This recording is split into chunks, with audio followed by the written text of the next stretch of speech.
Welcome everybody this afternoon to the joint Henley-Harpston Neighbourhood Plan Review meeting. Thank you all for attending. First item on the agenda is apologies for absence, and I have Matt Leeming from Harpston Parish Council, Wayne Lambert of Henley Town Council, Ian Clark from Henley Town Council, and Lawrence Clark from Henley Town Council. We have another councillor that's due. Because we need 3 to make up quorum for the meeting, but we can still carry on until the item number 6 when we need to be called. You got anybody else? Is that the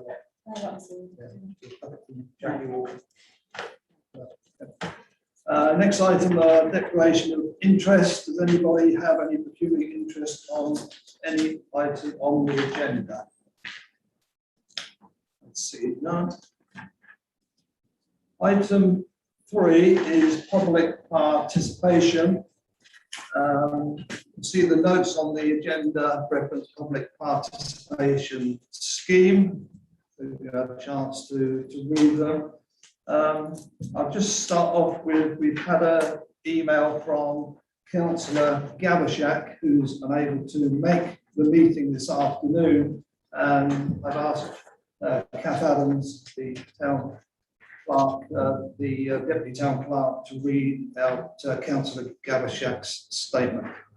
Okay. I understand. No, fine. Dear Chair and members of the Neighbourhood Plan Committee, during this agenda you will consider the site selections to go forward to referendum. I would like you to look very carefully at the inclusion/exclusion sites. I will focus on one site, Highlands Farm. SODC has stated that we need only 69 houses further to our existing allocation. Why are we allocating a site which has 110?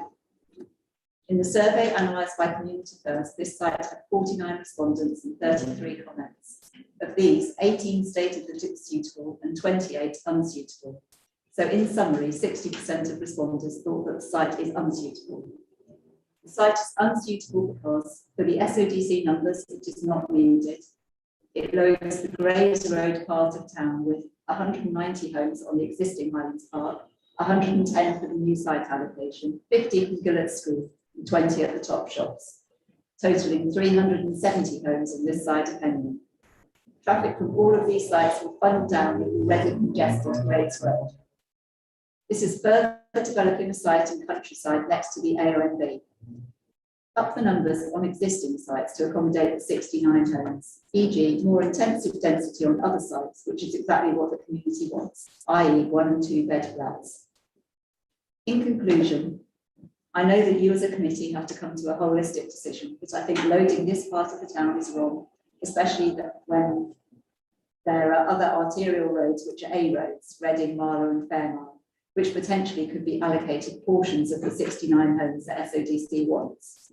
I think the site working group should have another look at the comments and the data. Also, relook at allocating the 69 homes to existing sites. If the site is included, then at least 25 homes should be built as social rental homes by the developer. Thank you. Okay, if anybody else from the public would like to speak, could you please stand up, give your, no rush, any time, you're not playing the guitar now. Could you please stand up and give your name and address? You only need to give the road, and then you're allowed to speak for 3 minutes. Or at my discretion, I may allow you longer. I don't need it, but thank you very much. I hope I don't. So if whoever wishes to speak, just raise your hand. Okay, Dominic. Can we speak? Well, we're going to both sort of do it bit by bit. When you'll stand up, when you're ready, will you? Dominic Patelli lived in Heppard Lane at Elm Cottage. Okay, thank you. Thank you very much for the invitation to speak. We on this front row, the committee for the campaign to save Henley's green spaces. I'd like to just say that Christine Wright, who was a founder member, sends her profound apologies for not attending. She was going to address this meeting, but events have rendered her unable to come. Muriel, you're going to say something now. Muriel Councillor, Rose Road. We have been campaigning to prevent the development of Village School Playfield and Lucy's Farm. We're here to present you with the petition figures of 2,300 people. And prepared a file to display a number of comments which people took the trouble to add to the petition. These comments represent a wide and varied set of opinions. There is a copy for each of you to have. I personally believe that any potential development in Henley must have the backing of the people of Henley. My past concern has been that the council, the developers, and the various planning organizations have all failed to do one thing: listen to the people of Henley. Thank you. Can I continue? Thank you. So from the outset of our campaign last winter, we have actually been overwhelmed by the support and help that we've received from very, very many quarters. We, as everyone knows, are living through an environmental emergency. The council have acknowledged it in this town, and nationally it's understood.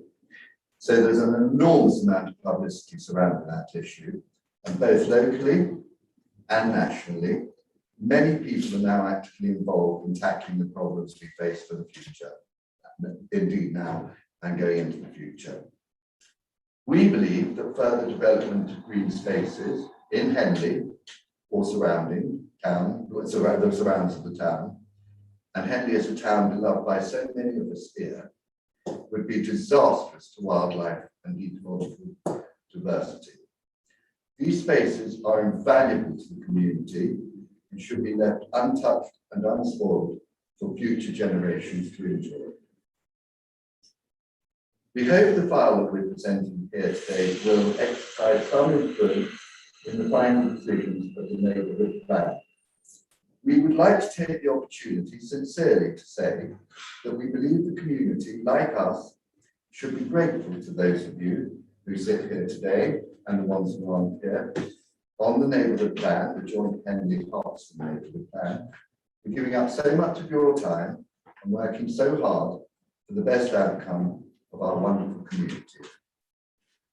That's it.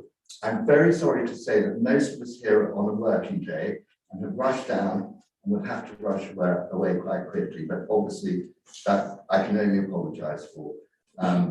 So I hope that's acceptable. Okay, thank you. I'll respond to it. Does anybody else wish to speak from the group? No.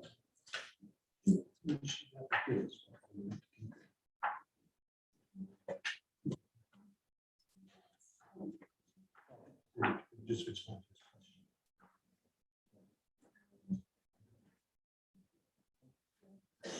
I've just asked Jodie Rhymes, who's the plan officer and secretarial for the neighbourhood plan, just to respond to the Gillets one, the we have with the Gillets one. Okay, so you'll be aware that it's included within the existing plan, and it's currently allocated for 50 houses. I've had advice from South Oxford District Council, and they've warned us that there's great risk of taking that out of the plan. The town council and it being adopted means that it's already being considered to be suitable, available and deliverable for 50 homes. So the recommendations within this document will be talking about later is to continue that with 50 homes on that site. You're more than welcome to bring forward any comments to us in our formal consultation period. Our pre-submission consultation is scheduled to start on the 20th of September, so please bring forward any comments in that period. It will be available on the website and we'll be formally notifying residents as well. So, well, if I may just answer what you said, I don't think there's anything further for us to do as a committee, frankly. or as a campaign, we have actually achieved 2,300 petitioners who are ardently against it. All of our experience when we've been talking to people, some of whom a lot of you here will know, etc., has been that well, I don't think I've met anyone who's in favour of it. And if I have, it's because I've read the newspaper when the governor of the school has written in and one other person. So on that basis, we've given you a document where a very, very wide proportion of people in this town, not just anywhere in the Gillett's domain or indeed Lucy's farm, have commented very strongly, particularly in view of the environmental emergency and the wildlife issues and the future generations. So I would urge Mr. Arlott and Mr. Gabishak, who both sit on the SODC, to take forward those thoughts as representing what the community feel. Thank you. Okay, thank you, Donald. Does anybody else wish to ask any questions before I move on? Sorry. Yeah, can I ask a question? Sorry, were you asking for committee to ask a question? Sorry? Can I ask a question, or is As it? a member of the public, yeah. Oh, right. Can you tell me, so you're aware that the Gillett's field is in the plan specifically because the school needs investment? Right. Do you have any plans for alternative sources of investment? Well, I can say something about this. If you'd like me to stand up, or shall I remain seated? Yeah, I don't think we need to get into a debate on this. I'd be interested to hear as well, so. Okay. What we found was that when we first started the campaign, we were worried that, in fact, we weren't worried that Lucy's farm would be seen as a difficult place as a green space for people to sanction building on. But we did think that the Gillett's issue, because of the school, definitely needed refunding and definitely needed refurbishing rather, and needing some updates, would conflict various people. However, we found that the vast majority of people said differently. They said the school should be looking for their money elsewhere. We're a very rich town and a large community. Well, in Walgrave, our neighbouring town, or our neighbouring county, the school, which doesn't have 3.5 hectares to sell, is setting up a community effort to get funding. Parents, the town, the village of Walgrave and Twyford, and it's backed by Theresa May. Would it be so that Mr. Howell were in any way willing to get involved in how the funding of this school in the town that he represents could go forward without selling 3.5 hectares of green space, which the government is always saying we should be protecting? There are conflicts there with certain new planning and so on. But I would say that the community effort is a step that has never been looked at. You know, we've had 7 years since school became an academy, and in our experience, maybe yours is different, there is not one iota of evidence that anybody has gone forward. And the last thing to say is it would work on the short term. Naturally, you would sell that land for well under its actual realistic value. And you would then have the school refurbished, having had bulldozers in it, for goodness knows how. And then you still have to fund an academy. So on the short term, it would be a quick fix. On the long term, we don't believe so. Thank you. Okay, any more questions? Okay.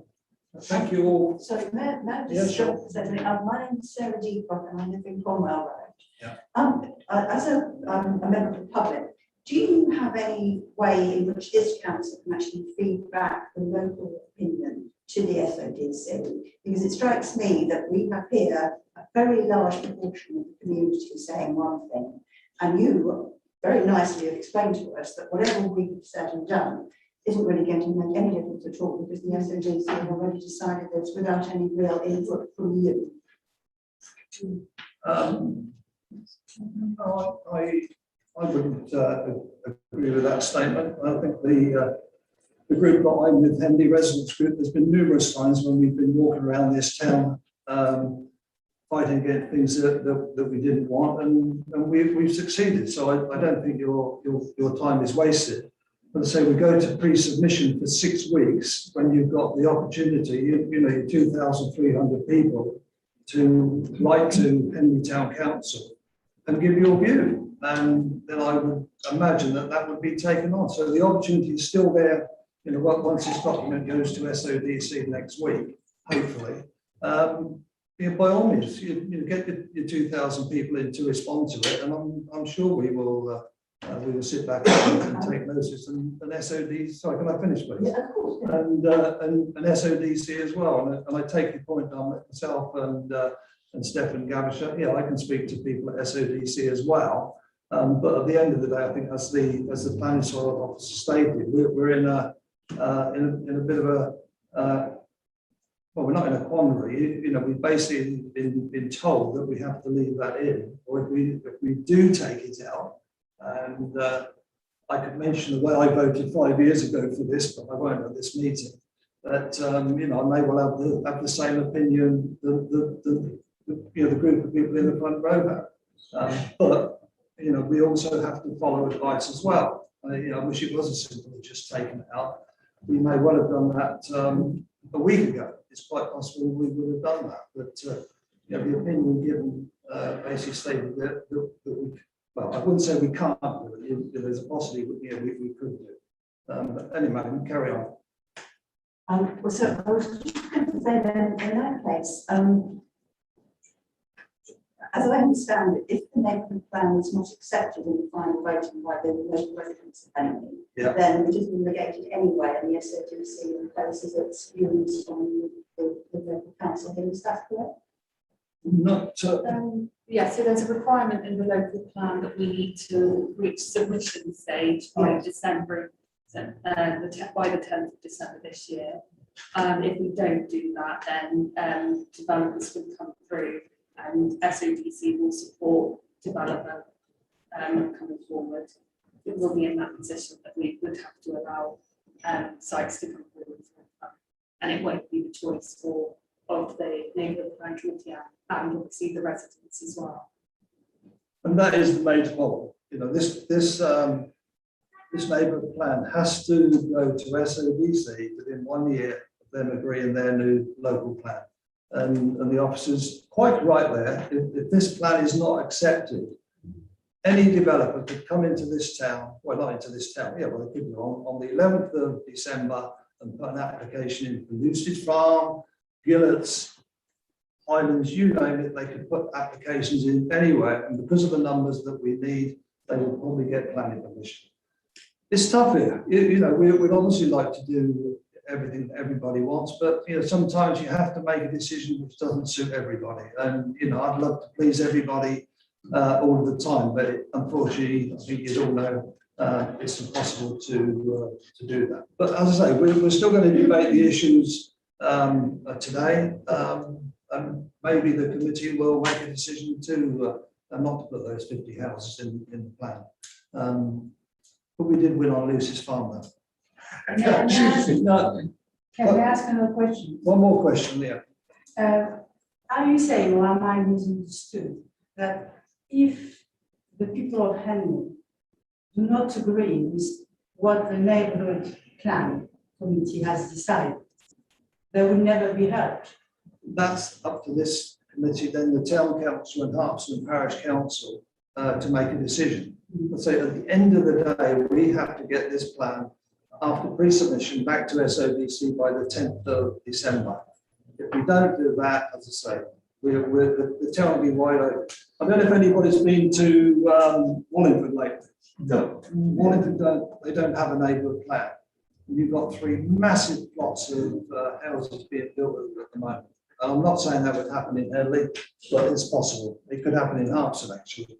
And there lies your problem. So, you know, all I can say, we round the table will do our best what we can to for Henley. It might not be what everybody wants, but we will definitely do our best.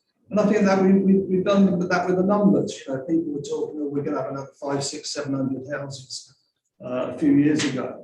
And with the help of David over here, we've kind of put numbers forward all the way through since 2017, 18 of the houses being built. And we've got the number down to 69. But the only problem being, no, I don't want to get into debate. The only problem with it is we've got 2 or 3 sites in the neighbourhood plan at present, which we can't guarantee will be built on. That's the problem. So if we have a plan that's not acceptable to SODC, I'm afraid we're going to be doomed, and you will just have developments taking place everywhere. And but I can guarantee you the people around this table have been working for this for 4 years now.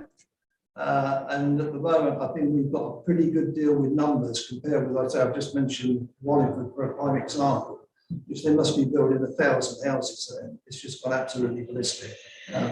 Anyway, if there aren't any more questions, we were going to move on. I would just like to say thank you very much to everybody on the committee for giving us your time. Kath and Jody, we've spoken on the phone a number of times, but haven't met in person. Thank you very much for those occasions. As I say, we have to leave, but thank you to the chair, Mr. Rowler, for your time today. Thank you very much. Not the council action. Council. Okay, thanks for your time. Thank you. Thank you very much. Thank you.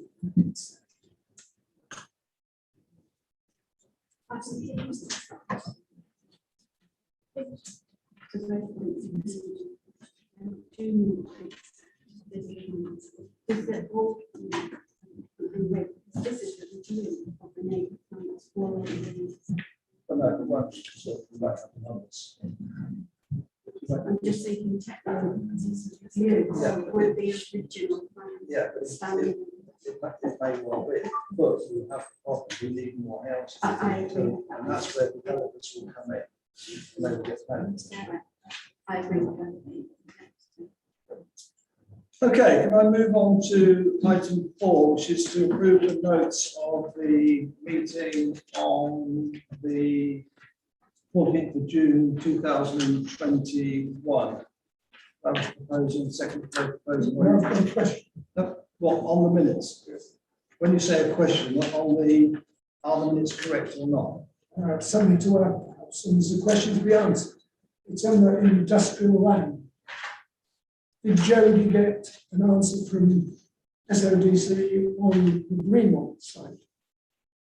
Sorry? On the Greenmont site. Sorry, I'm not sure what the question is. So on the industrial land. Yes. Yeah, so that could go towards the 1 hectare requirement for one. And second point, Chairman. Well, hold on a minute. All we're looking for is this is not to be debated. We're just talking now. We can come up to this on the way through. Okay. Yeah, all we're talking about now is accepting the meeting as a correct stance of what took place at the meeting. I've got something to add to the minutes, which I think I missed. Well, that's okay. That's up to you then. Want to add an item to it? To do it now? Yeah, provided what you're saying took place at the meeting. Yes, it did. You made a comment that we should have more land for small business units. Yeah. I think that should be limited. Which item on that? It's the same one. On the industrial land. It was when we were debating it. Yeah, I'm happy for that. Going. Good, thank you. I'll second that. Yeah. David. Yeah, I have a correction too. On page 7 of the 133, line 6. Sorry, line 6, where it says an outstanding requirement of 69 dwellings. The figure of 69 was not mentioned at all at that meeting. And I know this says notes at the head of it, but when it goes onto the website, it appears as minutes, so it should be accurate. And the 69 figure was not mentioned at that meeting. It was subsequently added by, I think, contact with Judy at the SODC. So that's one point, that's not accurate. The second thing is the question of 69. 69 may well have been the figure quoted by SODC in that context. But I've got a letter here, an email from the planning policy team at SODC admitting that one particular application, P193025, was overlooked in their counting. And this site should be counted as +2 homes. Sorry, did that come up at the meeting that you're referring to? No, No, it didn't. Yeah, so you're referring to this, something that was taking place after the minutes. I have now, yeah, I thought it was a suitable place to bring that. So I'll So bring that I later. agree, we can take the figure out of 69. Yeah. It could go in as a footnote, but it couldn't go into the minutes. Okay. Yeah. Okay. Right, so other than those two changes, try to have a proposal and second. Kathy and Patrick, thank you. All in favour of those. Item 5 is an update from the planning officer. I can move that over to Shirley. Yeah, thank you. So, yeah, we've been busy making progress on the plan ahead of the pre-submission consultation. I've just mentioned that that was scheduled to start on the 20th of September, and that will run for a 6-week period and allow residents, business standards to view and comment on the draft plan, including the preferred sites. The plan will be available at the town hall and also the libraries, and we'll be advertising that as well. We will be running some drop-in sessions at the town hall, and they're scheduled for the Friday the 15th and 16th of October. And also we'll be having a stall at the Eco Fair. And that's on Wednesday, the 22nd. Yeah. So as I specified just earlier, we are in a very tight timetable due to the requirements set out in the local plan, and we must reach submission stage by the 10th of December. So that's why we scheduled in the pre-submission for the 20th of September to allow us enough time to review all of the responses and to make any relevant changes. So since the exhibition that was held on the 2nd and 3rd of July, Community First have been collating those responses, and there's a report available with all the findings which can be found on the website. The main thrust of those comments regarding the potential development was in general that brownfield development is preferable to greenfield, and that where development happens, it should maximise affordable housing and minimise large expensive housing. There was also concerns raised about development contributing to the coalescence of Henley, Hartson and Ship Lake, and that development should consolidate the development of existing settlements and not materially change their character. We'll go on to talk about the draft plan and the sites in the next agenda items. If you've got any questions. Did you mention about the 15th and 16th? Yeah. Have I missed something? We might need some help on the 15th and 16th. I'm making it available to come in for the drop-in sessions. That would be, I'll send an email out. Anybody wish to ask Jodie any questions? That's a good one. If there are small errors of fact and typos, should we just get back to you on that? Yeah. If you, Michelle, you noted some as well. If you just go through and just let me know. Yes. This is due to go to full council next Tuesday, so I'm making changes today and tomorrow. If that's not otherwise before the 20th, Yes. would be good. Yeah. And I have a second, which is rather an indirect question on the site, green spaces. Is that list now reviewed? Has it? Can you hear about that? Sorry. Yeah. So I'll speak up. So I have a question about green spaces as to whether the sites that are in Harpston have been reviewed by Harpston Parish Council. And specifically, it's the garden at the top of Little Hill on Gillett's Lane, as to whether that should still be included, bearing in mind the work that they've done on that site. We've objected to the works. Yes. So you want it in there? Yes. Right. That's all. Thank you. Okay. Anybody else? No. Okay. Thank you. Right. Item 6, big item, site allocation for the neighbourhood land. If I could just tell you what happened briefly for the ones that didn't come to the meeting on the 26th. Well, actually, the first thing I'd like to do, we've got notes from that meeting on page 48 to 52. Can I just have a proposal and a second to accept those notes as correct? Seconded by Rebecca, all in favour of those notes? Thank you. No, can I raise a question? Yeah, go on. Where it was recommended to approve the site of Gillett School, I don't remember that going to a vote. I was a bit concerned because at the end of the meeting, things were rather rushed. And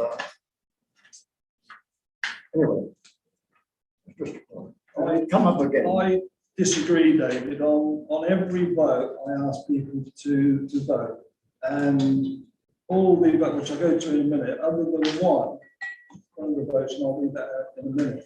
Other than one vote, I think one person voted against something that everybody else supported. But I don't think anywhere through that meeting there was disagreement on anything that is mentioned here. You know, there were no 5-4 votes or anything like that. They were all either supported or not supported. And I discussed this with Kath and Jody before the meeting, and they felt they felt the same. If people can't be bothered to put their hand up, you know, that comes down to an abstention, because obviously it's not for or against. That's my view sitting here, you know, looking at everybody around the table as the votes went. But we're going to you know, these are just notes from the meeting. We're going to discuss the issues as we go through it. So can we have hands up for the support for the minutes of this meeting? That's carried. Thank you. Right, let's go then on to the item on the sites. And as I say, for those who didn't attend the meeting, the sites that were selected to go forward were not, as the case may be, well, I feel followed by a majority or for or against. And the officers' recommendations were taken on board, and we also followed the advice of SODC, ACOM site assessment, and the results of the exhibition, which took place on the 2nd and 3rd of July, which was commissioned by Community First Oxfordshire. At the meeting that took place on the site selection, there were 2 town councillors, 1 Harpsden parish council, which was Kester, and 6 residents who are obviously members of this committee. Each of the 15 sites were assessed on their merits. The meeting went on for over 2 hours. I don't believe it was rushed. And other than one site, which one vote against, I believe the votes were unanimous either way. Kester has been in touch with me from the parish council, but I've asked him to speak again because he's obviously made a couple of comments today.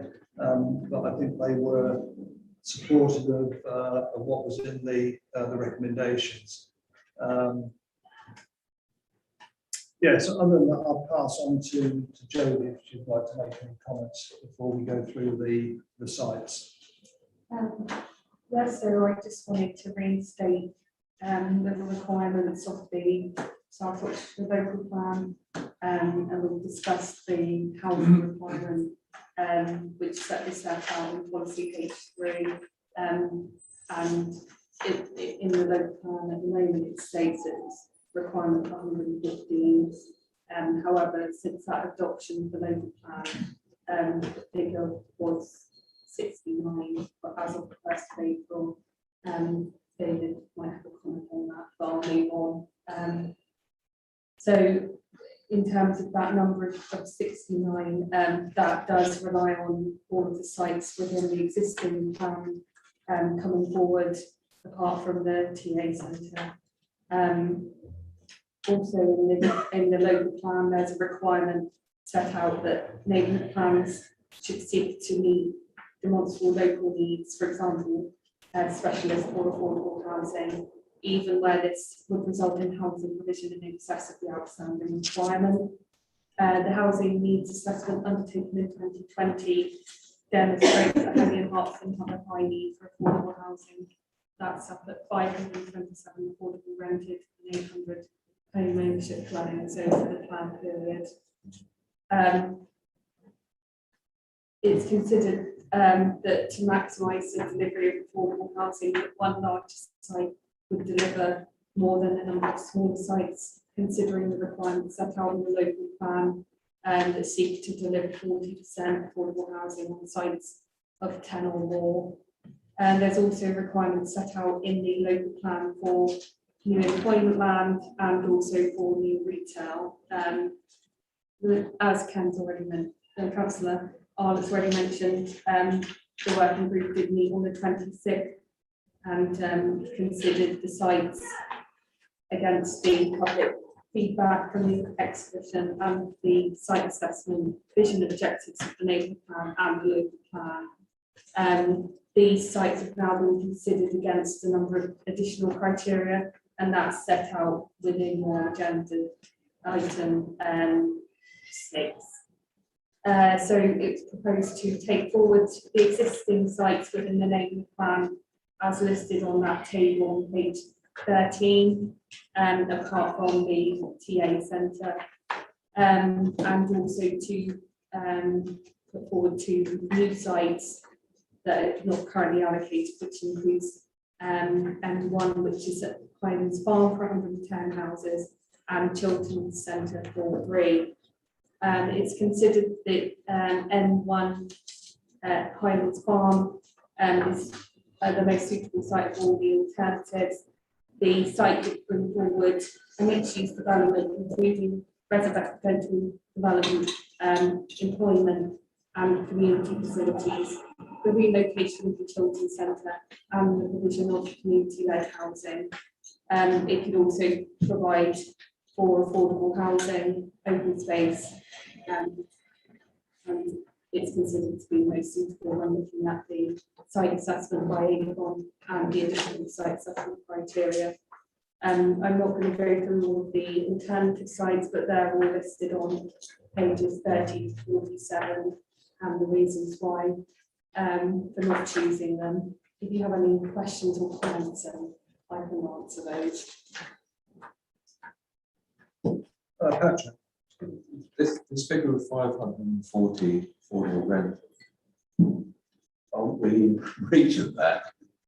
I mean, there's no way that we're going to be able to build or develop that many houses. There's no way we can fund it. So where does that come from? And could it be, could the SODC decide to, could the plan fail effectively on that point?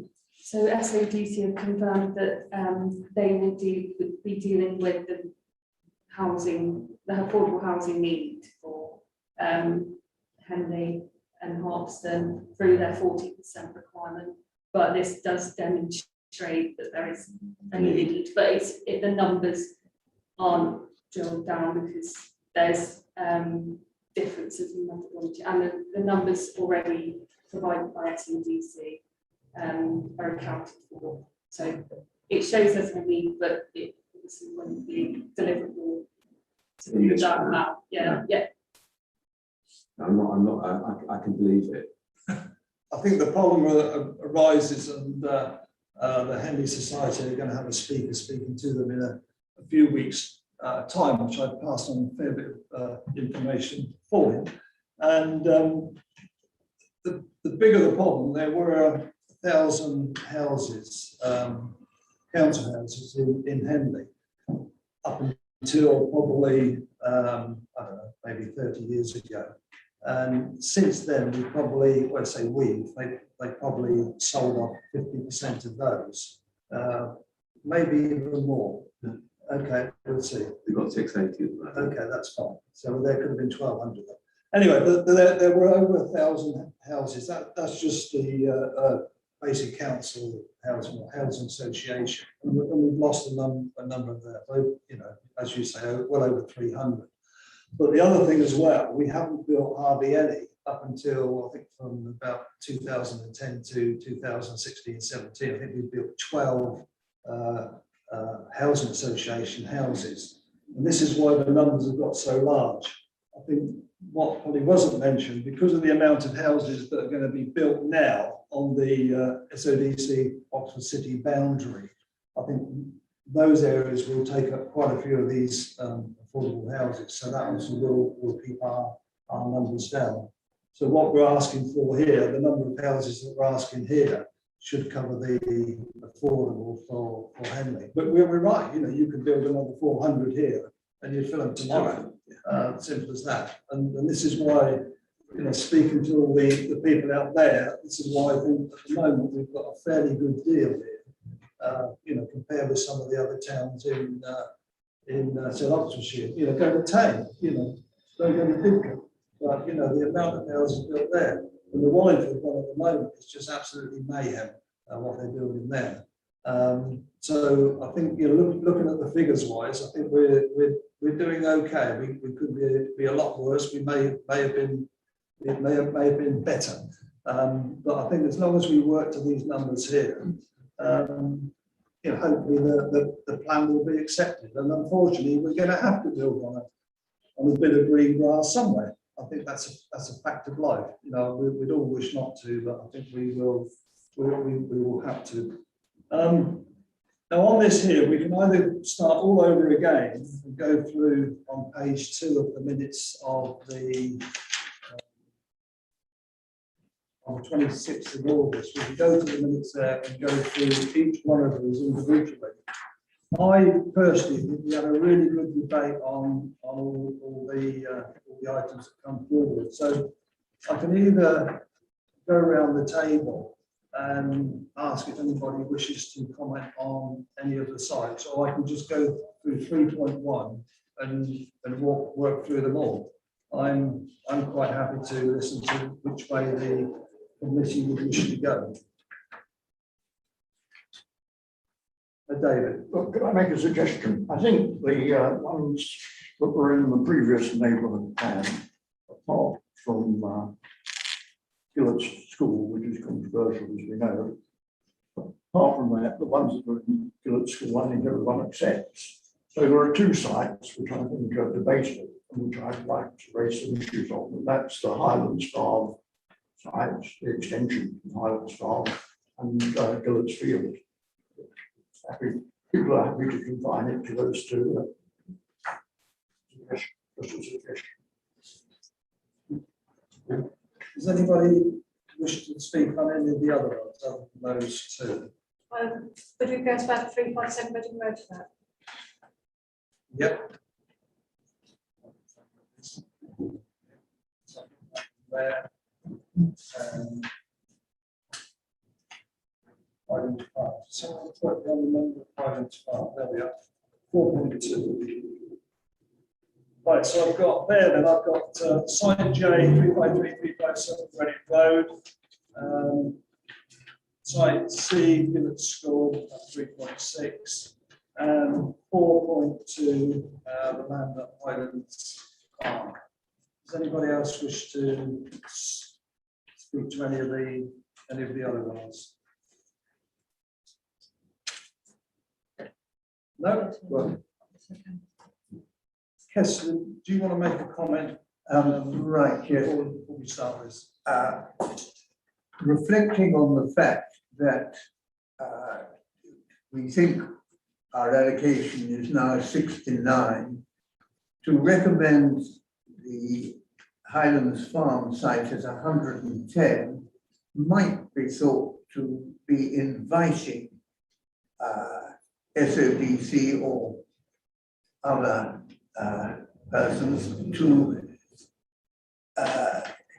assert that if we can go beyond our allocation so far, our allocation should be increased. Coupled with widespread dissatisfaction, which we've already heard from the public about building on Gillett's Field.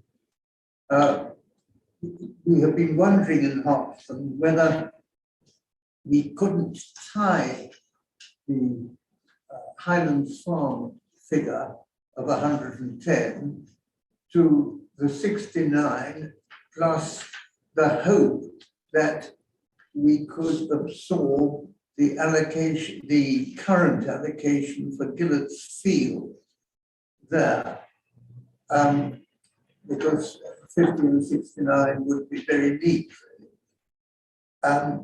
There's certainly, in my view, and not just because of what we've heard this afternoon, overwhelming despondency and dislike of building on Gillett's Field, which I share myself. And the only question is whether it would be practical. And in preliminary conversation with the chairman, he indicated that he didn't think it would be, because if we tied Gillett's Field to the excess number of houses possible at Highlands Park, what would we do if another site fell by the wayside? In the light of the ghastly Little Sparrows case at Sonning Common the other day, where SODC were penalised for inability to deliver in the inspector's view. And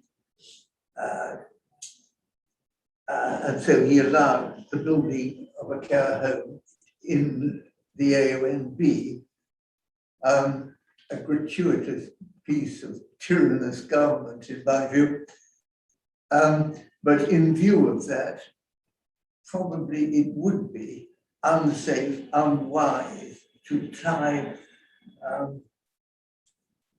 the 50 due at Gillett's now into the 110 for Highlands Park. But I raise it because this was put forward by members of my council.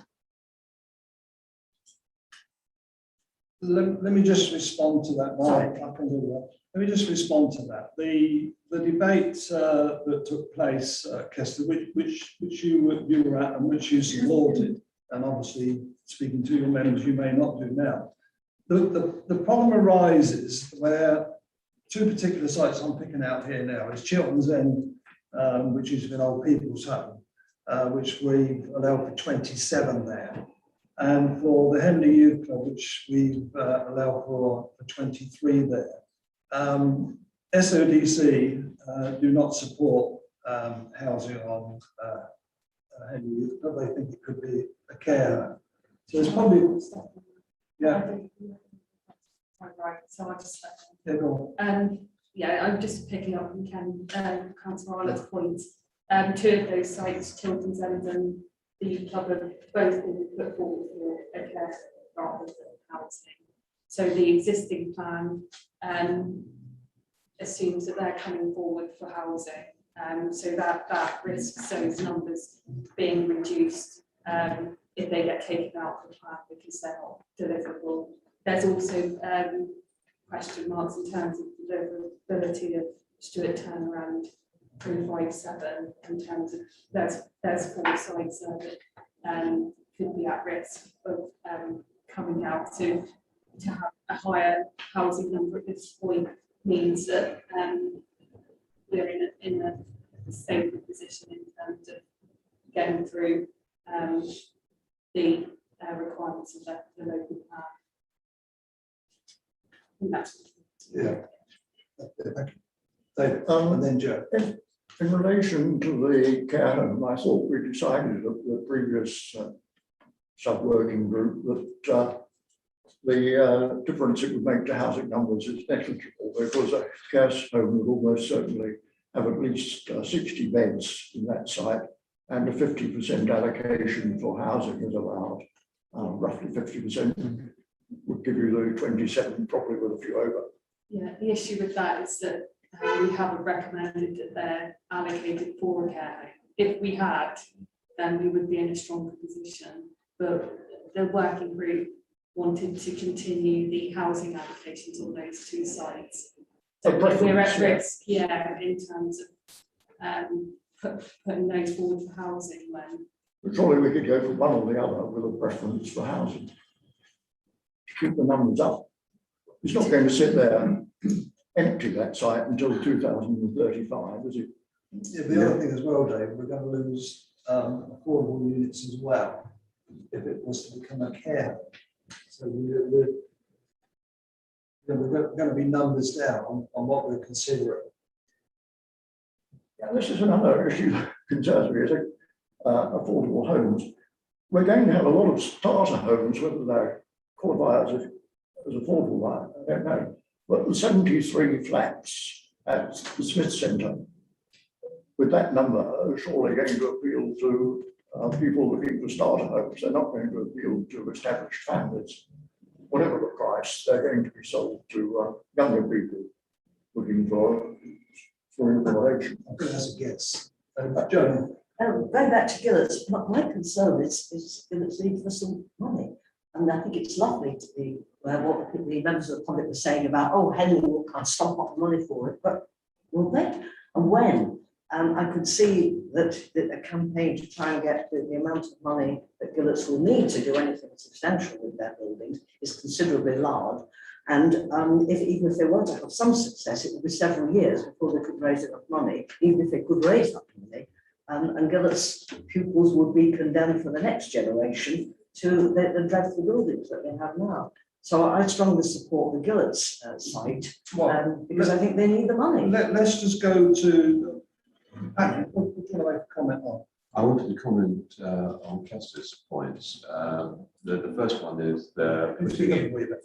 Well, Speak up a wee bit. sorry. I wanted to comment on Kester's points. The first one on Highlands Park, the extension. We are doing that for a very specific reason. We're doing that in order to have community-led housing. And I think that we can stand up and say that's why we're doing it. And so I don't think it would set a precedent the fact that we're going over the numbers, because that's the way we get the numbers on the community-led housing. And so I think that one would stand. And I say on the other one, which is the Gillett's. Well, I don't want any more debate on Gillett's one at the moment. No, So okay. we're going to come to that. Okay, right. Yeah. So that's essentially just on the affordable. The reason we want community-led housing is we want truly affordable. Those flats in Smith Centre are going to go for the same price as the flats at the bottom of, was it top of Mill Lane, that conversion there.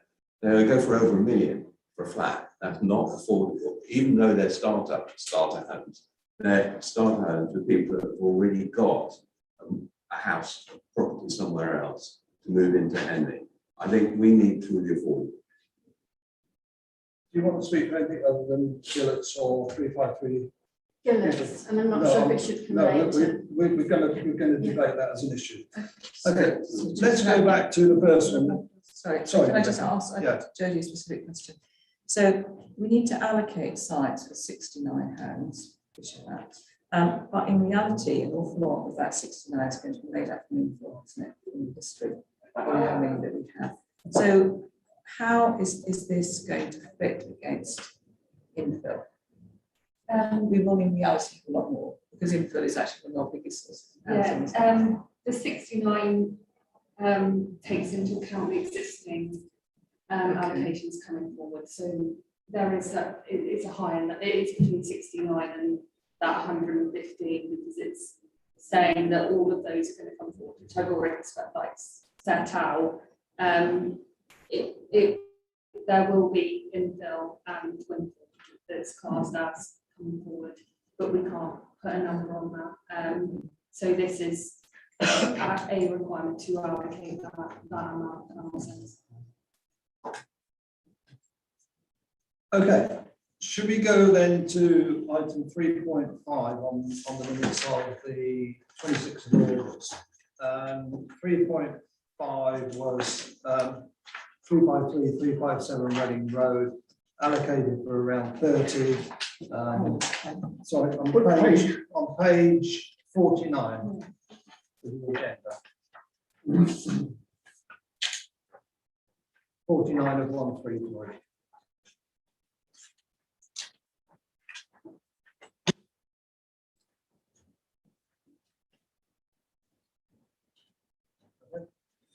Yeah.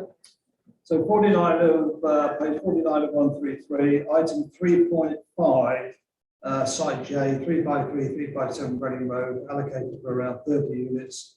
And we've resolved to recommend to relocate to around 50 dwellings and around 200 square meters commercial and retail space. Michelle. Yes, I just wanted to make sure that everyone's absolutely happy with that recommendation from the committee, because it will impact on Jubilee Park if we do not have that going forward. Potentially. Everyone was happy, because unfortunately I couldn't make the site selection meeting, I was on holiday, so I just wanted to make sure that everyone was absolutely totally happy. So are you proposing to keep it in? Yeah, well, I'm just making sure that there's no question that this is going to be recommended 50. How is it? Is that Michelle? Can you tell me? Well, because the funds need to be raised arguably for Jubilee Park, the Jubilee Park project. And that's how the town council is going to be raising the money, is by. The problem is that's probably not a planning issue. No, the question is very simple. Yeah, Is, no, I can I just, understand, yeah. benefit from providing that. I just want to make sure that the whole of the committee is in total agreement with that decision to raise that from 30 to 50. So would that come onto additional site assessment criteria where you've got one benefit to the town? How the proposed site would bring wider benefits for the community in the town? Yeah, I can mention that. Yeah. Assessment, you might not add in. Okay, so there's no question, that's great, thank you. Okay, so we all support that. Yeah. Hands up or hands down. Can I just ask a question about that? Does it have to go for planning approval before the 50 is agreed, or? Yeah, yeah. It does have to go. Yeah, okay. Yeah. So it might be knocked back then. It could well be, yeah. Okay. It's possible. There was, can I just make one point? Yeah. When I read through the comments from the members of the public, I didn't quite understand some of the comments saying that it was too close to Shiplake. That, I mean, it's nowhere near Shiplake. I didn't quite understand. I think That, I mean, as far as I was concerned, the public have done a great job with this, by the way. You know, it was a very, very tough set of questions for them, I thought. And I think we had a really, really good response. And I agree mostly with what they all said. But I just didn't understand that one comment from people that it was too close to Shiplake. yeah, I think they've just gone into the site and put their same comment on it. I think it doesn't completely apply to that. They kind of lost the plot by that because there were so many questions. Okay. Well, okay, move on to then 3.6, which is on the same page.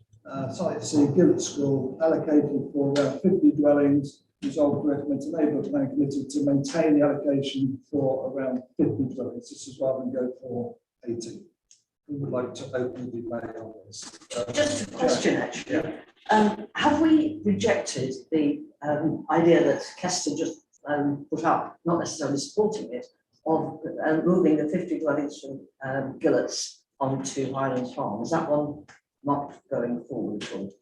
Because the question would be, if that were to happen, would Gillett's get the money?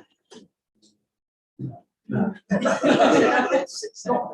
That reinforces my. Yeah, I just wanted to reinstate the risk of taking it out because it's already within the main plan. The principle of it's already been established to be acceptable through examination and it's adopted. So Yeah, can I just reiterate that point? I don't see how this committee or the town can overturn a referendum result that we got passed in 2018 15, 16. I just don't understand why we're even having this debate, that we can move around something that's already gone to referendum. It's like, oh, should we just leave Brexit then? Because it was 51 point something percent.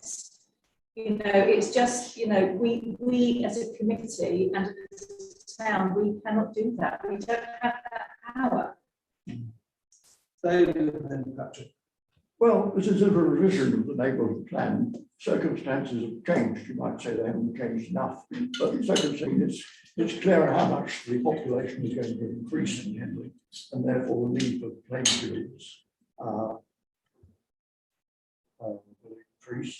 It's also become clearer how strongly people feel about the separation of Harpston from Henley.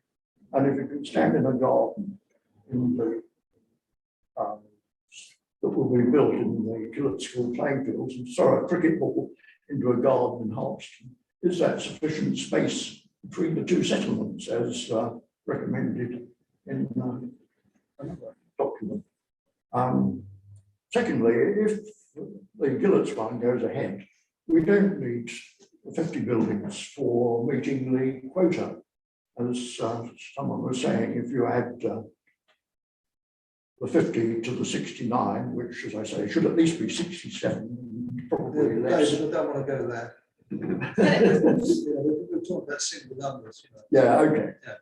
I've got 2 other things. So I would support Kester's recommendation, and I would propose this committee. We're just talking about Gillett's at the moment. Yeah. So sorry, he hasn't made a proposal. He's spoken, but he hasn't made a proposal, David. No, I was going to give proposal. You're going to make a proposal. Yeah. And the proposal is what? But this committee votes on the suitability of Gillett School for inclusion in the list. Well, you're either going to vote for it to come out or vote for it to stay. Well, that's another issue. I'm proposing at the moment the vote is taken. To what? On the question of whether Gillett's field is included in the allocation in table 3.7. Yeah, you're either going to vote for it to come out or you're going to vote for it to stay. It's as simple as that. Let's just go on a bit for that. Let's be Patrick. Patrick. I just wanted to answer, as named Michelle, there could be circumstances where events and things change to an extent that we might want to take something out of the neighbourhood plan in the future. But this is not it. I feel that this was put in for a reason, it was voted on, as you say, a referendum. And you're very foolish to go against all of that weight of evidence that there is for it. And we could jeopardise the plan as it goes through. And I don't think we want to do that at this stage. We've got to be very careful to carry this plan more or less as it is now through to December. Otherwise, we will end up like what. Jackie. I would say that the circumstances of the school requiring the money for its building hasn't changed, and they needed this finance pre-2010. They were on a building schools program, which was axed post-2010, and it's one of the key reasons I think that Gillett's changed to an academy, which allowed them to sell off land to raise money for the building and maintenance of the school, and that remains the same situation. Kester. Oddly enough, I think the strongest reason for my proposition, which I'm not actually putting forward formally, is that we're more likely to get the referendum through if we take Gillett's out than if we leave it in. But that is a guess, and what I am proposing is that we try for a halfway stage, the compromise that the chairman doesn't believe exists, by looking at page 60, that is page 115 of 133, which is also page 60 of the separate document. Paragraph 10.1, which says, in the case of Gillett School, it is expected that any loss of playing fields would result in an enhanced alternative sports provision, which overall better meets the needs of the children of the school and the community as a whole. I would propose amending that to read, in the case of Gillett School, any loss of playing fields must result in an enhanced alternative sports provision, which overall better meets the needs of the children at the school and the community as a whole. Yeah, well, okay, when we get to item 7, you can, Right. you can put that in, but on item 6 at the moment. Bob, Can I better understand what the risk is of taking the gillets out? We keep talking about it, but I don't know what it is. So when we get later on into the process, SODC might put it back in. There's a risk that they actually put it forward for 80, and as a compromise, as a group, he felt it was more appropriate to be 50 and didn't want it to be 80. So there's also the risk of the plan failing, and more of a risk that it will be added in a later stage at for 80. so when we go to pre-submission, SODC will go through this document. And make recommendations, and then also it will go through another consultation period that will be run by SODC themselves, and they'll at the end of the day have the option to make changes to the plan, and also it will go through a separate examination, and they at that point could recommend that it's included. So there's no point in debating this, is there? We're up against a rock and a hard place. Well, yeah, that's what I have to just set that out to you in terms of the risks. Yeah. At the end of the day, it's your decision. There's also a risk of putting it forward for 50 when it's all is being proposed for 80 as well. I'll go to you, Rebecca, and I'll come back to you, Jane. I mean, I agree that the school needs financing, and so far we haven't identified any other way to finance the kind of infrastructure improvements that it needs. But if we did find alternative places for these housing numbers, the fact that the school then didn't get financing for the upgrades it needs, how much weight does that place with SODC? They not care about that. They only care about the housing numbers. What do they care about? I can't go into that. What I'm saying is they're saying there's a risk because it's already in the plan. Right, That if it wasn't, then we would have a case to consider it, but as you would be aware, the weight that different considerations were attached would be at the planning application stage. Up until the point that we've got a new plan adopted, they can come forward with a planning application. They can come forward today with a planning application for 50. But, Yeah, the situation we're in, and I understand where the people are coming from at the front end, that they don't wish to lose green space, and I can totally understand that. But it's there now, and my concern in chairing this, and also listening to the professional officers here, this whole thing could be scuppered if we were to take, Gillett's out of the equation here. If you want to take the chance and somebody wants to propose it, that's what we're here to do. But does it outweigh taking it out with a chance that SODC may come along with 80? Gillett's lose any funding that they would get. I don't think they will get sufficient funding that they think they're going to get from 50 units. I know the figures they were talking about, and they won't get that from 50 units there. But at the end of the day, you are the committee, and you've listened to the experts' advice. If somebody wishes to propose something else other than what's here, that's entirely up to you. known as democracy. So Jackie first, then Michelle. I'm just going to add something in from what I was going to make. We seem to be talking about two things, if I'm understanding it correctly now. We seem to be talking about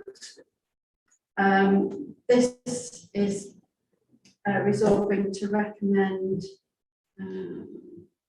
Okay. Are we looking at sticking or are we talking about increasing to 80 is my first question. And then putting that aside, I would say the risk of taking anything out for billets is real, as in how they sustain themselves going into the future, which does not come to the plan, because this is our only high school, community high school in the area. So that has to be taken into account. The recommendation is Yes. SODC are saying it could take 80. Yes. Yeah. But the working party last week suggested we leave it at 50. Michelle. I just wanted to remind everybody that you will recall that the planning inspector insisted that additional words were put into our allocations for this town, for Henley and Hoxton, and it is a minimum of and at least.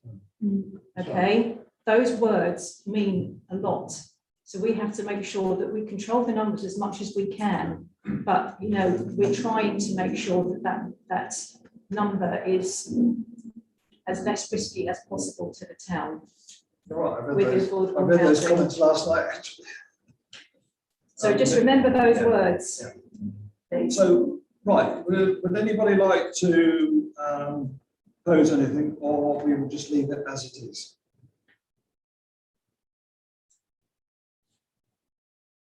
Ten seconds. 9, 8, 7. I propose that it remains 50. One second. Okay, loads of seconds, right. Anybody like to speak before we go to the vote? I propose that we leave it at 50.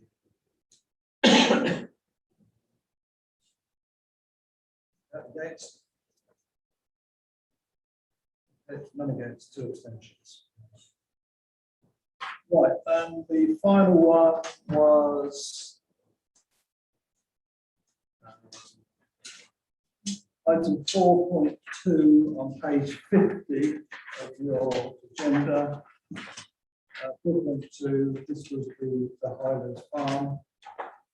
I don't believe we're just talking, I'll go back to this additional site assessment criteria benefit for the town. You said at the time, Jody, when you mentioned it's all the items, it's not just 110 houses there. You know, it's all the add-on bits and pieces as well, which they're proposing. So I think we need to look at the whole rather than just the 110 units. But my concern is still going back to the some of these other sites in here, which we've been advised to do other things with them. And we haven't taken that advice. We've asked them to keep in for housing. And I think it's possible there's 3 or 4 sites there that won't come up with the goods. They've had 5 years to do it and they haven't built any. So what's to say that they're going to build any in the future? And that's what I might say. So I think it's all the things that, would you like to explain in detail what the proposal for the land at Highlands Farm? Yeah, so mixed use scheme, so it's 110 dwellings, 1 hectare of employment, community facilities, the relocation of the children's centre, and provision of community-led housing. They would also need to accord with policy H3, which would be 40% affordable housing, which would be around 42 affordable houses coming forward. Question: how many of the 110 dwellings will be community-led housing? I haven't got that exact amount. Have you got that count? No. That would be helpful to know that, really. I think we were talking about 20 units would be 2 bedroom units. developments that are community led. Or hoping for more. You won't get any more of the amount of land that they're proposing to give. Okay. Patrick. I think in discussion in the Community Land Trust meetings, we're looking at ways of increasing the density so that we can actually up the number of units, perhaps as flats rather than as individual dwellings. And so I think that is still up for discussion. And it would be down to trust to deliver that in some way. That's my understanding, but I think it would be good to try and tie that down.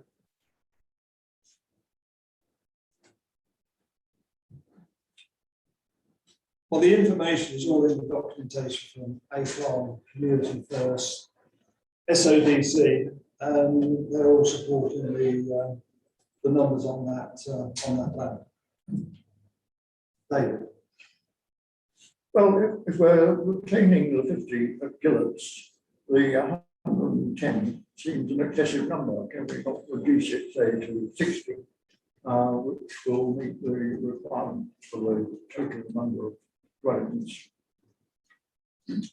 Allow more space for other employment of community facilities. Well, I'd rather have more affordable housing than land for development for businesses personally. That's Personally, I think that once we've allocated a site, it makes sense to build as much as we can on it within the constraints of the site, doesn't it? I mean, given that we're up against the housing numbers, then particularly as it's a greenfield site, I don't think we should be reducing the sort of site, if we can increase them.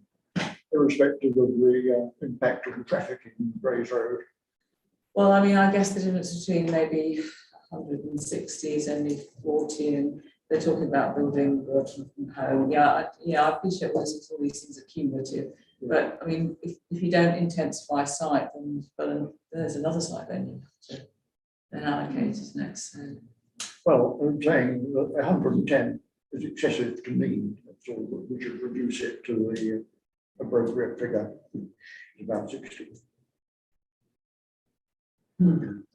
Patrick. I'll just echo Michelle's comments that they took out the absolute figure and said a minimum of, and more. The inspector, when the local plan went through, was very, very specific about changing our Henley's allocation and saying that it's a minimum, and that really they would expect to see more.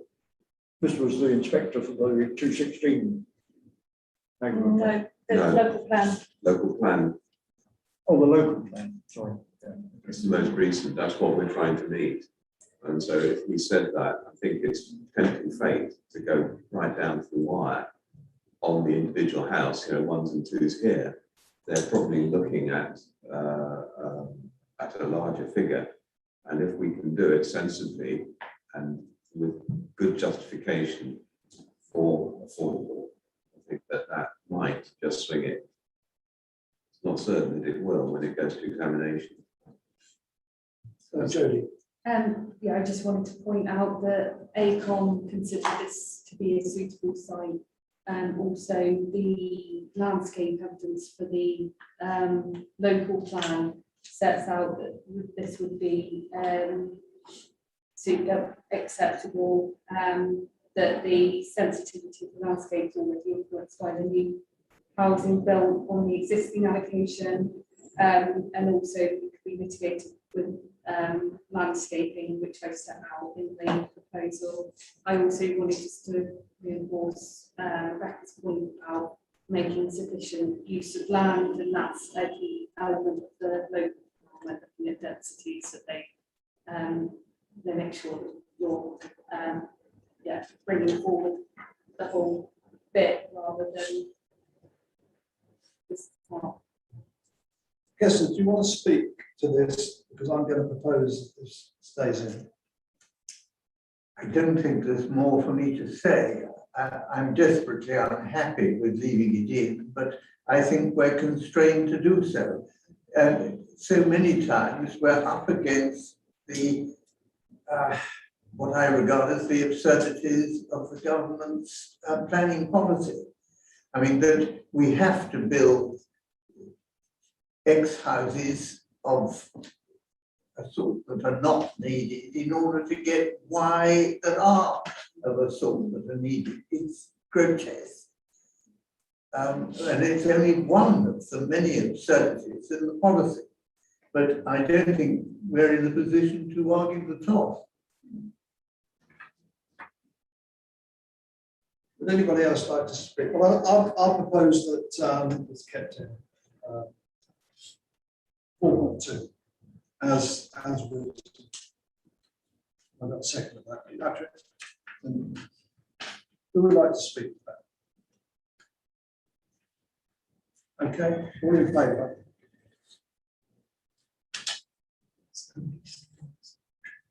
Next. None against, one abstention.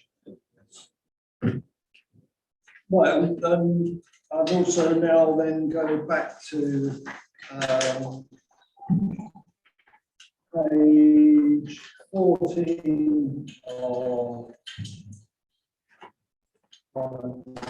33, and I've proposed the recommendation which is sites to be included within the draft neighbourhood plan, regulation 14, for consultation.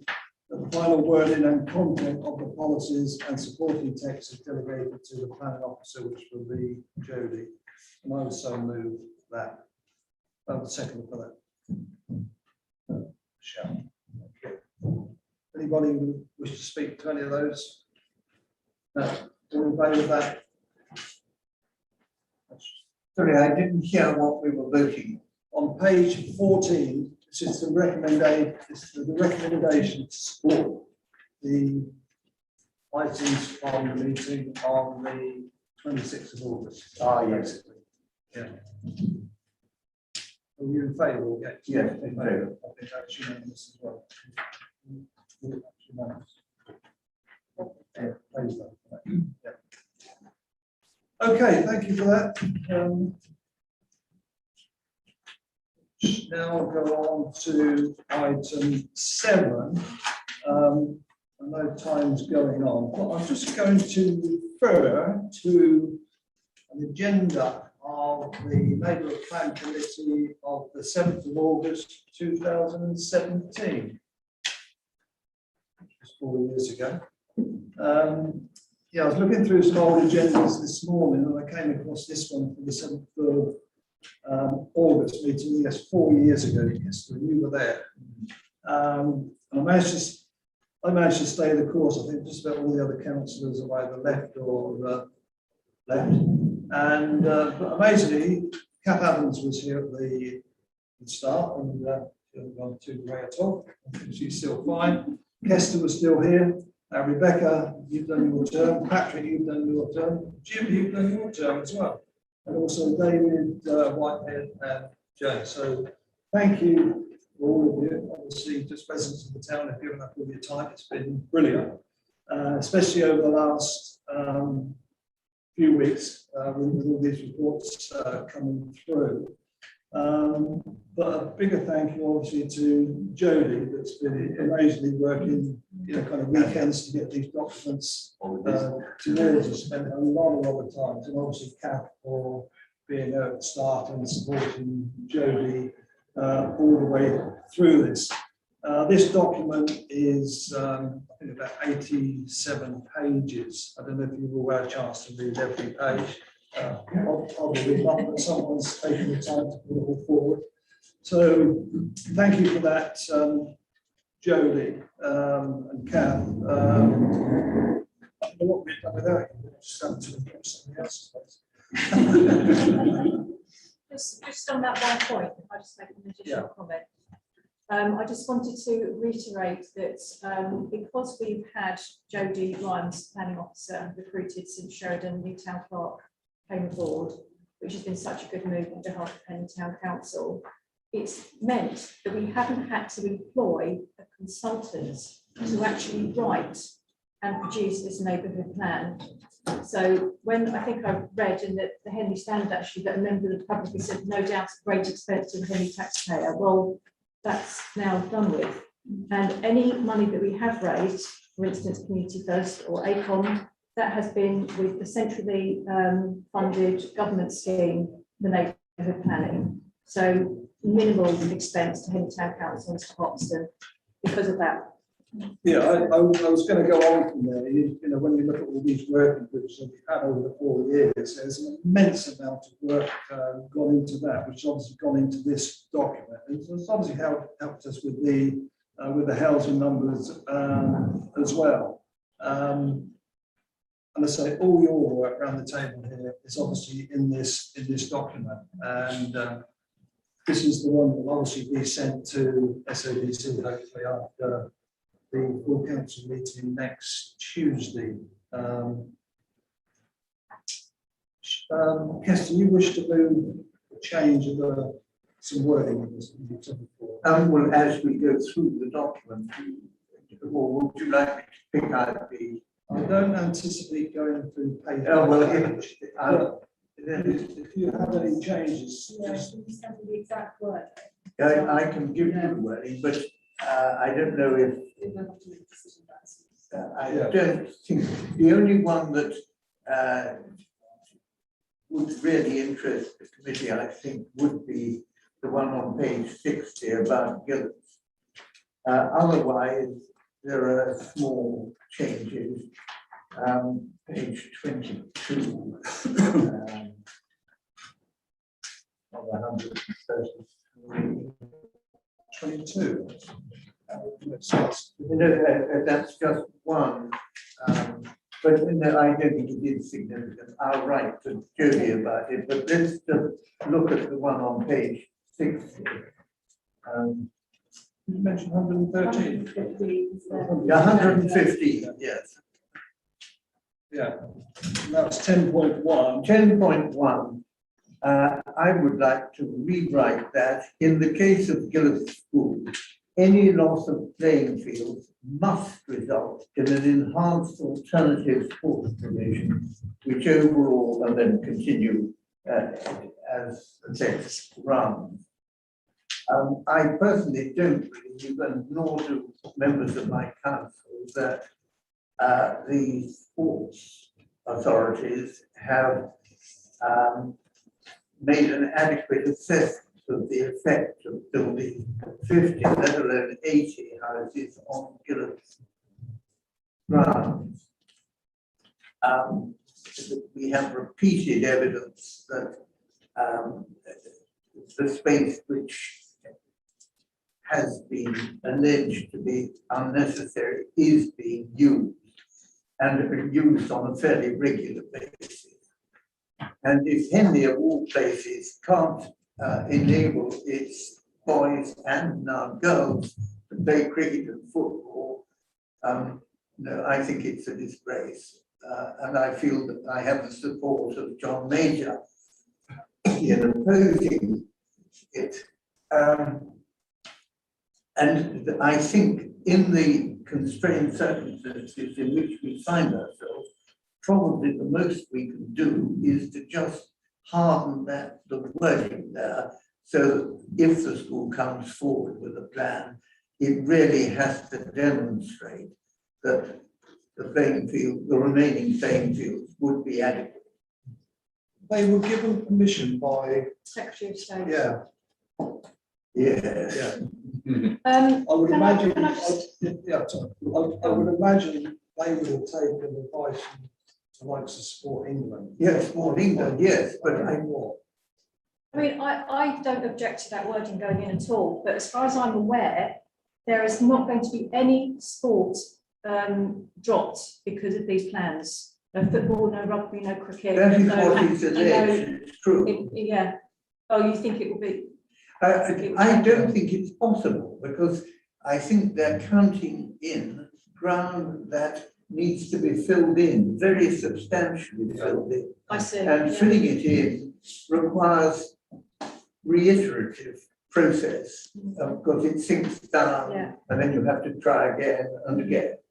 And depending on the type of soil and so on that's there already, about which I'm not an expert, but You're obviously not an expert, are you? but in principle, I just think it's wrong to take playing fields away until you're absolutely sure. And in this instance, we have, off any record, an over-ambitious. We're being streamed. We're live. Oh. Well, we have an ambitious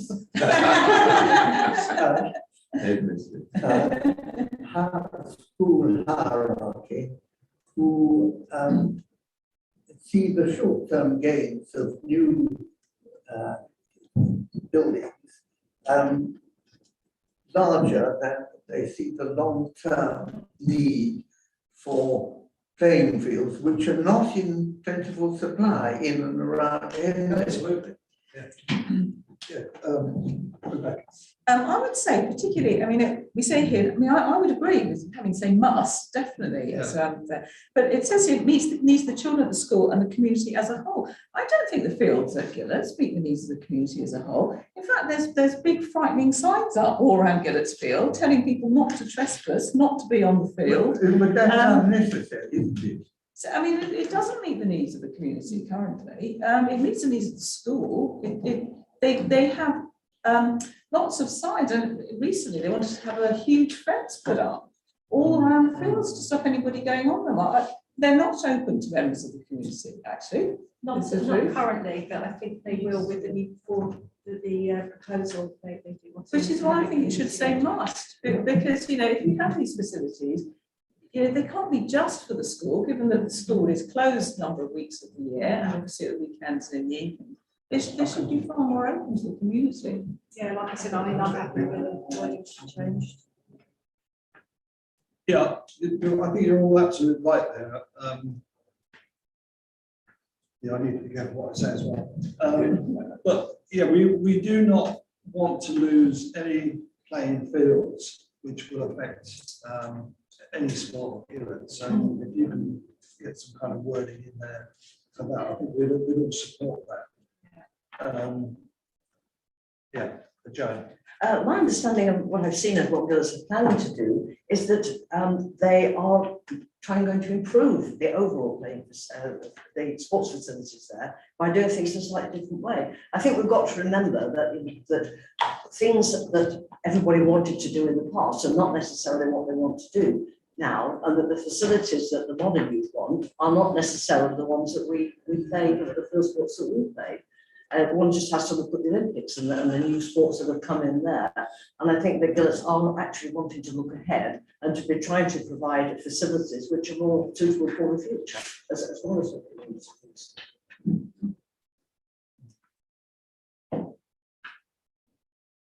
I'll move the recommendation on page 55 of 133.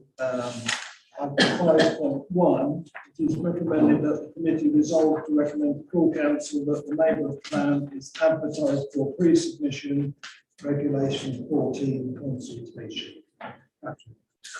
Sorry, I didn't realise we were jumping straight to that. There's just one thing I'd like okay. to. 5.4. Can I just have a second for that anyway? Okay, sure, thank you. 5.41, there's a bit of work there that hasn't been finished, but it's still in the topic paper. And in the topic paper, there's a watercourses map, and I'd like to add a catchment map with a small paragraph of wording explaining the risk of those catchment areas. That's just all I'd like to do is to propose to this meeting that we actually embellish that slightly and add in a bit more information, if that's okay with everyone. I'd like to second that. Yeah. We all support that. I think it makes sense. Okay, thank you. Yeah. And the wording for you, 115. Do you want to send some wording through, Kessler, for that? Yes. And then if Jodie wishes to reword it, she can just send something back to you fairly quickly. You can do that tonight. David? Are we on general comments? Yeah, sorry, yeah, we'll take general comments. Yeah, on page 63 of 133, I think we've got under 214 an economic objective, a social objective, and environmental objective. What's missing from there is agriculture. As a scientist, I completely endorse the scientists, climate scientists' opinion of climate change, that things are only going to get more severe, and food shortages and consequently agriculture are going to loom in the future. And I think that might get a mention there. So that was one point. The other point on page 77, on page 77, paragraph 516, there's the phrase 4 lines down, providing net gains for biodiversity. Now this one seems very open to phony gains. Let's take a sample. If you take a site like Thames Farm, all the development, it depends on what's counted in biodiversity, but all the developer has to do is to scatter some seeds of weed species that are not currently on the site. And hey, presto. Let's stop there. Can we just take a vote while Michelle's here on that 5.1, then we'll come back to the word in afterwards. So 5.1 was it's recommended that the committee resolves to recommend full council that the draft neighbourhood plan is advertised for pre-submission regulations for due consultation. Can we support that first? Okay, that's all in favour. Okay, thank you. Yeah, sorry for the meeting. Okay, so yeah, going back to yours in David on 5.16. Well, I'm just saying how easy it is to get a nominal increase in biodiversity. But if you take other species, the development is likely to decimate the use of the site by things like hedgehogs, thrushes, toads, and other mammals, birds, and reptiles. So if all you count is plant species, it's a phony gain, in my opinion, and ought to be clarified. I don't think that's just this document, neighbourhood plan that falls into that trap. I think it's much more widespread.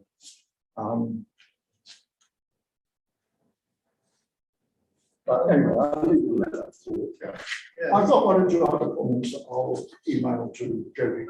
Patrick, I was just reading the opening couple of lines actually, which may well cover that, but I'll find. Yeah, we've done our best. I think. Yeah. The problem is we're faced with planning laws, and that's how they're scoring sheet, and they have ways they game it, and developers will game it, and they will just do the bits that they want to do, and there's nothing we can do about that except to talk to developers beforehand about what we want them to do, and sometimes they listen, sometimes they don't. So I think it's really important that we have a committee such as this one that carries on, so that we can have an ongoing dialogue with developers, as we did after the previous neighbourhood plan, to make sure that we engage with them and get them to do what we want them to do under the terms of the neighbourhood plan.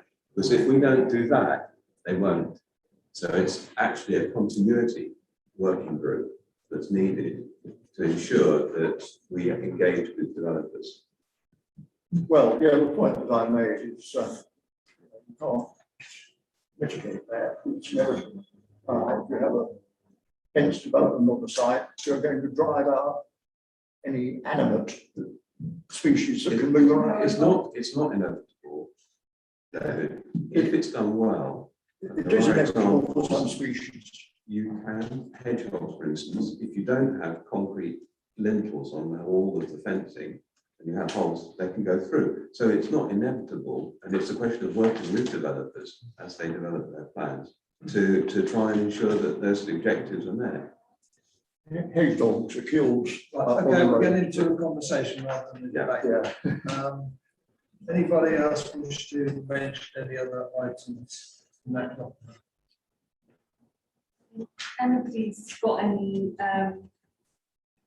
factually incorrect in the document itself. Can you please let me know as soon as possible?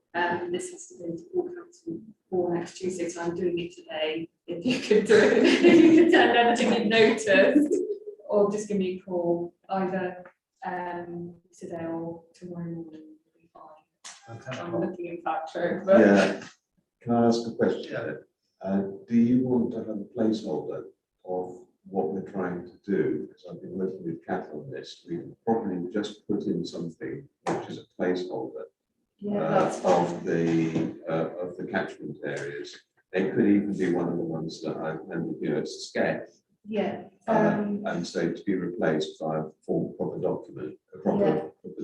Yeah, this is to do with the wording of this plan, and that would go inside the topic paper. So I've mentioned the topic papers, and I can reinforce that in the policy. So that doesn't actually need. No, to be that's into not needed until. So just a small change of wording here Yeah. to say that the catchment area as well.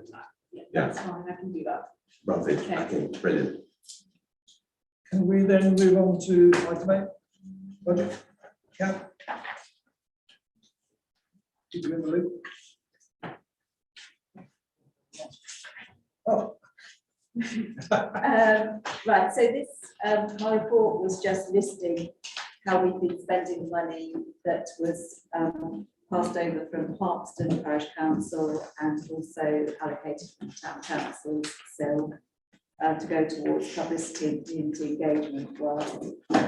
It's a list of the expenditure to date at 3.1 on page 132 of 133. And then there's a list of the anticipated spending. We may need to pay for community first support for the pre-submission consultation out of that budget as well, but we're just checking with locality whether we can extract some more money from government funding. So if we can, then we'd rather use that. But I think that's as up to date as it is. I don't know if anyone's got any questions on anything. No. We'll check that. Yeah. Thank you. Right, this is for you to all get involved in now. Item 9, the Oxfordshire Plan 2050. Jerry, you want to chat on this? Kath can waive the document. Okay. So, there we go, yeah. we've got until the 8th of October to put any comments in. I think Kathy mentioned that Henry only been referenced once, yes, which is so good or bad. Which page is it? I just did a search. That was good at school. Yeah, we've got until the 8th of October. OMPA had quite a helpful webinar on this a couple of weeks ago. I think all the actual OCC webinars have gone past now. There are some dates that will go on to the Open Thought website, which is not, I would say, the most user-friendly website. There is a document, if anyone wants to bring, I can print it out for you. It is 170 pages. I think it would be good if we could do a response from the Plan Committee, but this will also go to Plan Committee at Town Council for consideration as well on the 21st of September. So any comments you've got, please send them in. Will perhaps be referred to this, Kester? Well, I think I'm probably bound to ask for a copy of it. And we'll do our best to. I think that's up to the Parish Council. Can I just say, this will override local plans in Oxfordshire, and it will be a statutory development planning document that will be referred to. So it is important. Otherwise, I wouldn't be asking you to read 170 pages. So you're saying that it will override the SODC local plan? Yeah. It will sit with Or sit with it. yeah, it will sit with it. It's pretty But it is going to be vital for the development management in Oxfordshire. So it has got some good looking stuff in it, but it's out. If anybody wants a copy? A copy? And if you want to give me any comments, maybe till the end of next week, if that's on that.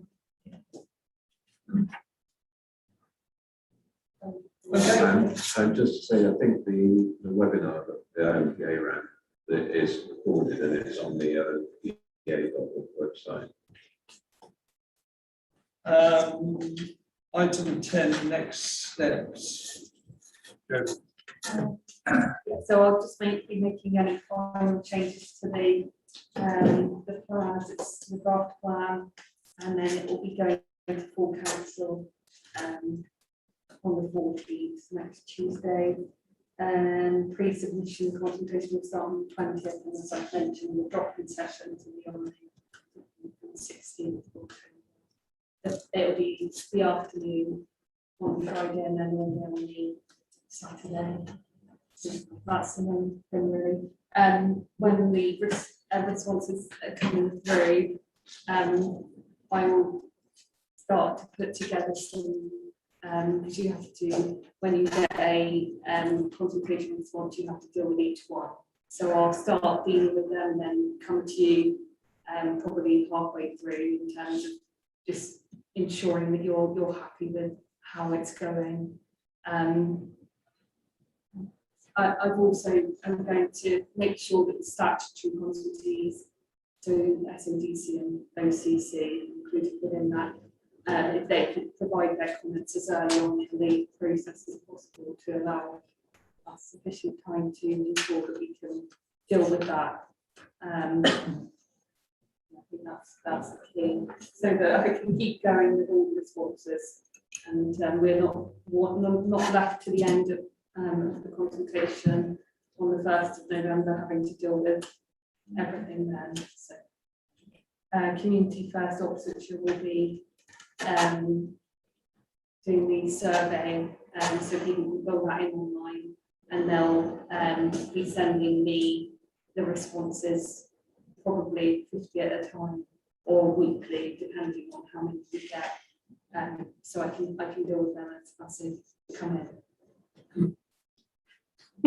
You just don't know how many you're going to get. Will you make sure that Community First Oxfordshire phrases its questionnaires so that people can understand it? And, yeah, it's going to be a very simple form. It's going to be please tell me what part of the plan you're wanting to comment on, so the policy or the site, and then it's going to be a comment box. So it's really simple. Do you want to send an email out or help so the community can help out? Yeah, I'll send one about the drop-in sessions if you could come along with those. Are we going to just set the what's a kind of an exhibition in here? Yeah. Yeah. In here, yeah. Okay. So yeah, we'll send out information on that one. Yeah, we're heading for the 30th of November for a special full council to sign all this off.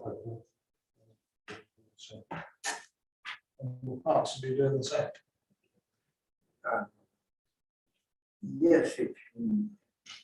I'm not quite sure. I mean, this is a very good business from Parkinson's point of view, but we aren't on the town committee. Yeah.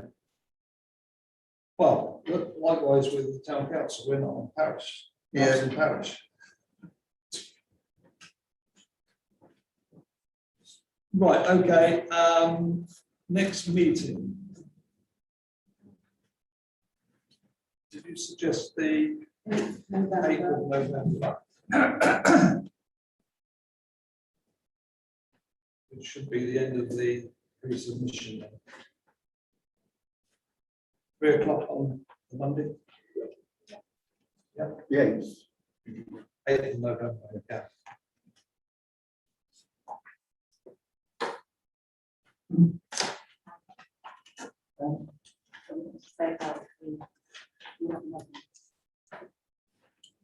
Actually, we might have another one in the middle of the consultation. Yeah, we just suggest another one on the 22nd.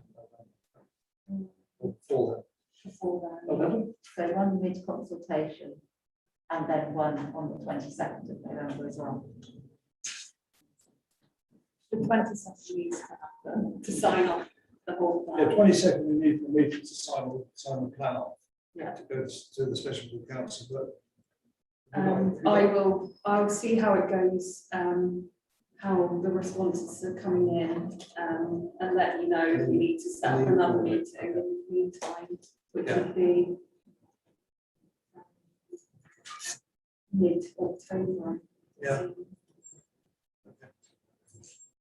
Okay, I've got no other business, so thank you all for attending.